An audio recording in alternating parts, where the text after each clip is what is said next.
पानीपत के बीचों बीच बहती दिल्ली पैरेलल नहर के किनारे हम मौजूद हैं और हम आपको बता दें कि साथ ही एक रोड जाता है पानीपत रिफाइनरी की तरफ और दूसरी साइड जाता है दिल्ली की तरफ।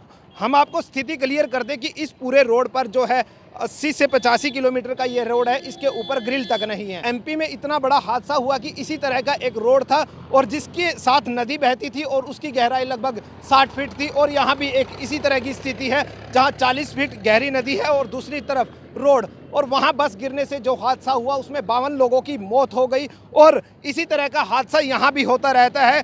कल यानी कि परसों, आज से कल 2 दिन पहले यहाँ एक ट्रक गिरा था जिसमें क्लीनर की मौत हो चुकी थी। और अगर इस 2 महीने की बात करें तो यहाँ कम से कम 10 से 11 व्हीकल इस पानी के अंदर समा चुके हैं और लगभग 1 दर्जन लोगों की मौत हो चुकी है। जी हाँ, रेलिंग होनी चाहिए। यहाँ बहुत सारे हादसे होते हैं, कभी गाय जा रही है, कभी कोई बच्चा गिर रहा है, कभी कोई, ऐसे बहुत सारे हादसे होते हैं।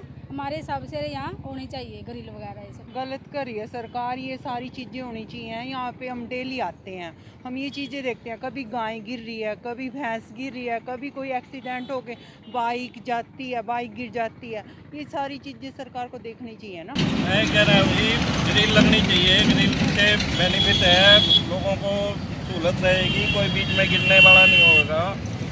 आजकल एक्सीडेंट हो रहे हैं, अभी एमपी में जैसे बस गिर गई है तो बहुत नुकसान हुआ है, कितने लोगों की जानें गई हैं। हाँ, देखने में आया है यहाँ महीने में 1-2 हादसा इस तरह का होता है कि कोई गाड़ी ओवर कंट्रोल होके, बैलेंस होके तो नहर में गिर जाती है। और अक्सर प्रशासन के लिए भी और यात्रियों के लिए भी एक ये सुविधा रहती है।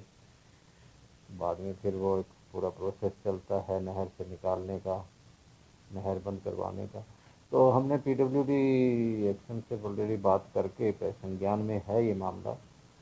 एस्टीमेट जो इसके साथ साथ रेलिंग लगाने का उन्होंने भेजा हुआ है, वो सैंक्शन आ जाएगा तो उसके बाद वो रेलिंग लग जाएगी तो उससे काफ़ी हद तक सेफ्टी हो जाएगी। लगभग इस सड़क को बने 8 साल हो चुके हैं और बार बार यहाँ हादसे होते रहते, एक के बाद एक, कभी कार तो कभी ट्रक तो कभी बस इस नदी में गिरते रहते हैं, कभी जानवर हुए, कभी बच्चे हुए, हर इस हादसे का शिकार होते हैं। तो और कोहरे में तो इसकी स्थिति और बद से बदतर हो जाती है। अब देखना यह होगा कि प्रशासन इस पर कब तक संज्ञान लेता है।